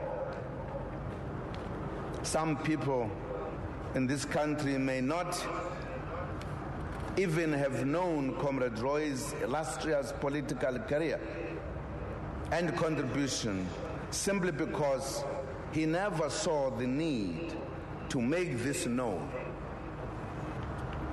He was satisfied with the fact that the freedom he sacrificed much for had been achieved.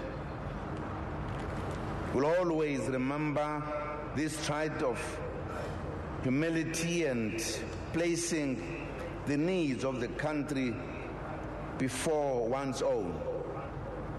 This was evident even when he was deployed in government. He stood ready to serve the country in whatever capacity. To him, government was an extension of the struggle he had waged for freedom and a better life. In 2004 to 2009, Comrade Roy joined government as Deputy Minister of Communications.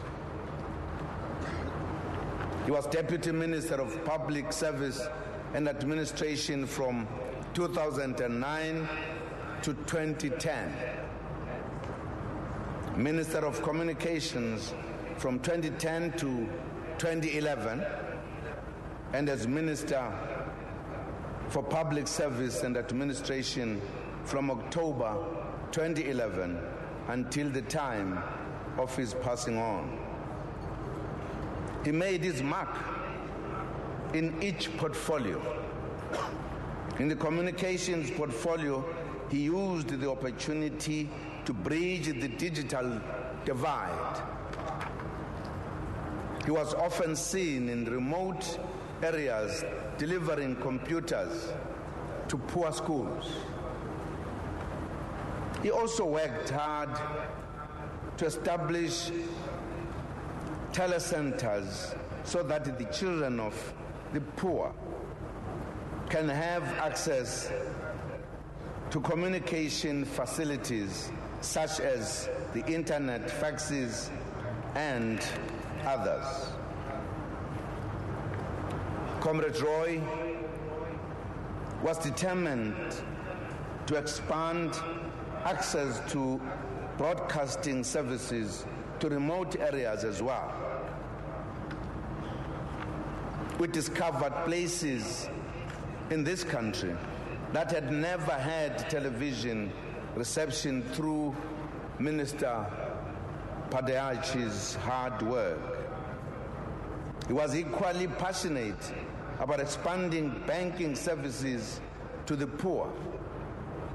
He wanted Postbank to become a bank of first choice for communities that have little or no access to commercial banking services or facilities. In 2011, when he was appointed Minister of Public Service and Administration, I gave him the task of creating a caring public service that was responsive to the needs of the people.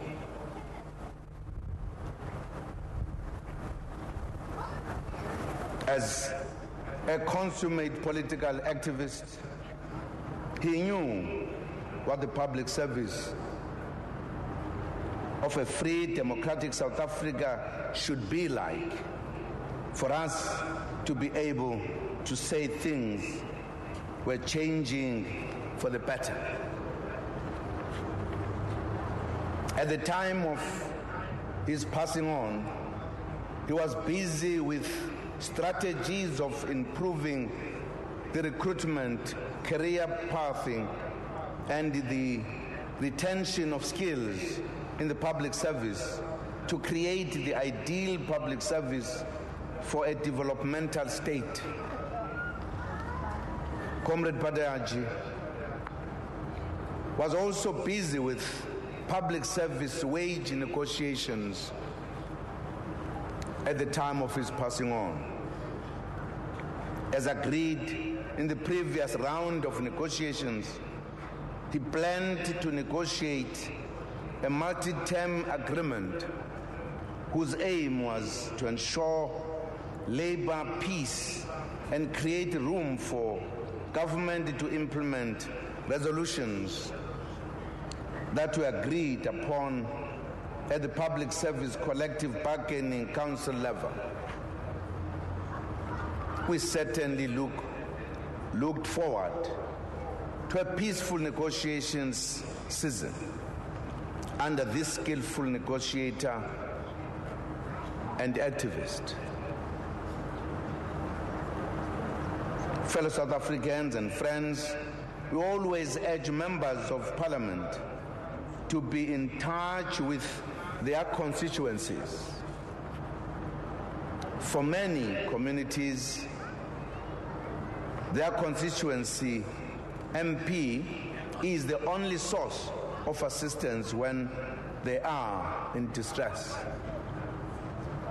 Minister Padayachie was an accessible, diligent, and exemplary outstanding member of Parliament for his constituency, Tongaat, and surrounding areas.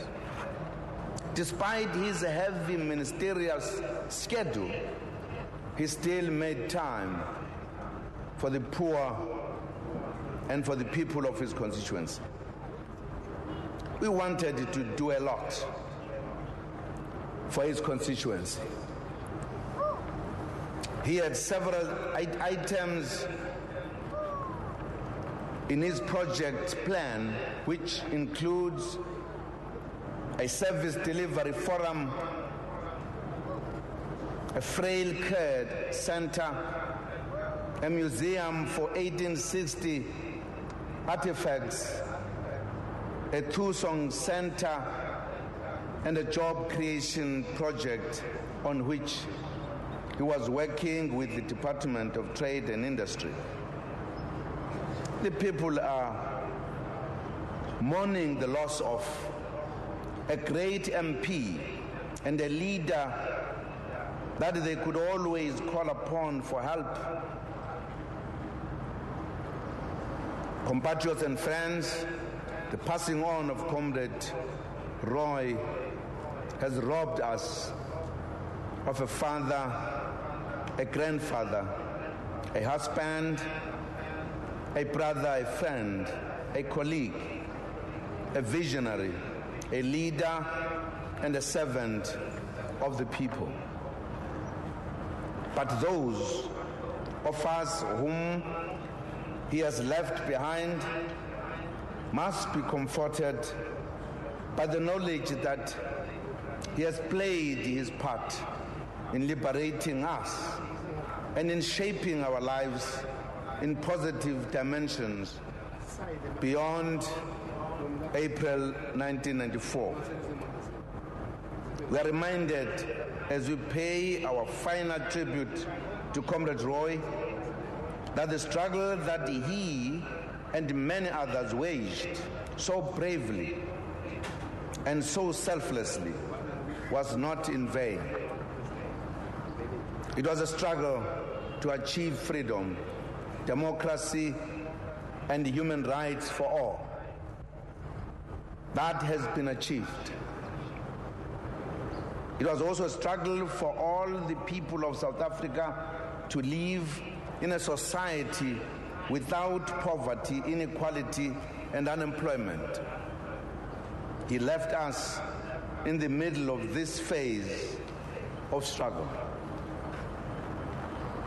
When he launched the Peace Pillar Memorial in Tongaat in November 2010, Comrade Roy uttered words that can easily be regarded as referring to his own life and contribution to our struggle. He had this to say, and I quote, "The monument is a poignant reminder of the richness of our past, the odious struggle and sacrifices of our forebears, and the immensely rich cultural and spiritual foundations of all our peoples in South Africa. It is a powerful reminder of the lifetimes of selfless service to the cause of freedom that our pioneering forefathers and freedom fighters suffered to bring about the democracy that we cherish today." Unquote. Indeed, today we celebrate his selfless, outstanding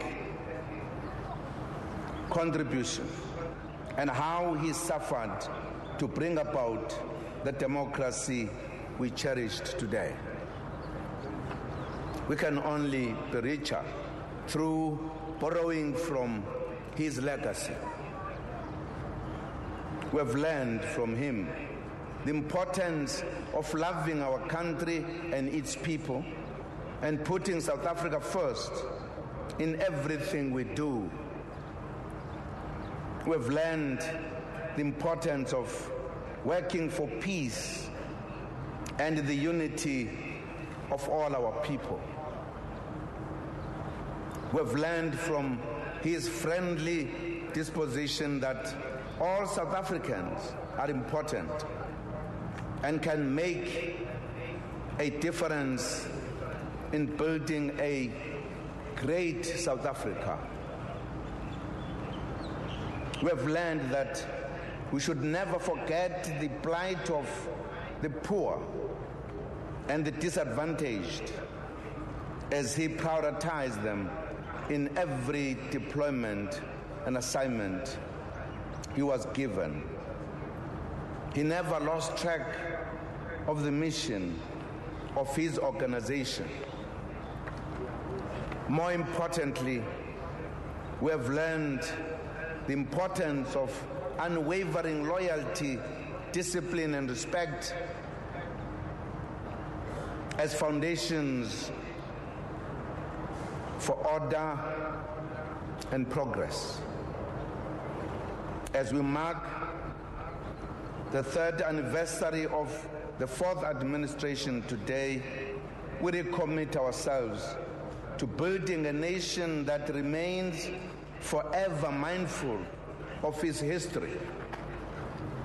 We recommit to building a nation that never forgets those who have sacrificed so much and the many who put down their lives so we can be here today. We recommit to a nation filled with the laughter and joy of children, a nation filled with hope, born of the knowledge that if we work together, we will achieve our dreams. Mrs. Padayachie and family, allow me to extend on behalf of the Deputy President, the government, and the people of South Africa our deepest condolences. Thank you for sharing this soldier and freedom fighter with the nation. He has made an indelible mark in this beautiful country that he loved so dearly. To you, Comrade Roy, hamba kahle, comrade. Rest in peace. Thank you very much. Thanks. Thank you.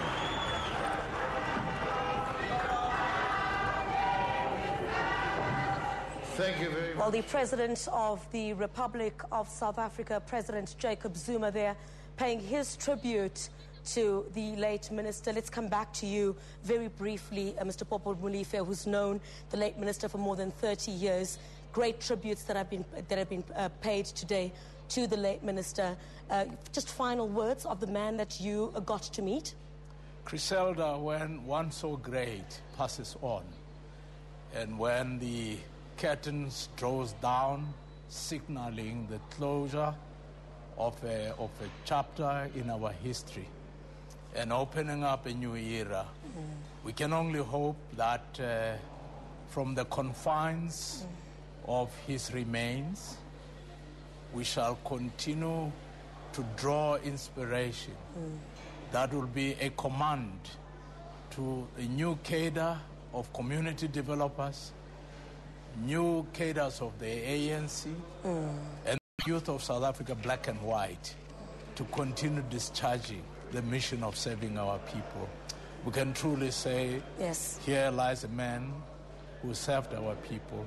All right. May his soul rest in peace. Thank you very much, Mr. Popo Molefe, who has known the late minister for more than 30 years. But from all of us here at the SABC, may the minister rest in peace. Let's go to my colleague now, Nontobeko Sibisi, who's at the Kingsmead Stadium. People in the marquee on the right. Well, a powerful tribute indeed. Already we can hear the crowd roaring inside, bidding the minister farewell. From us here in a couple of moments' time, there's going to be the hearse and hundreds of mourners flowing out here, leading to the crematorium. From myself here outside the Sahara Kingsmead Stadium and my team, it's back to Griselda in studio. Selma. Well, a critical thinker.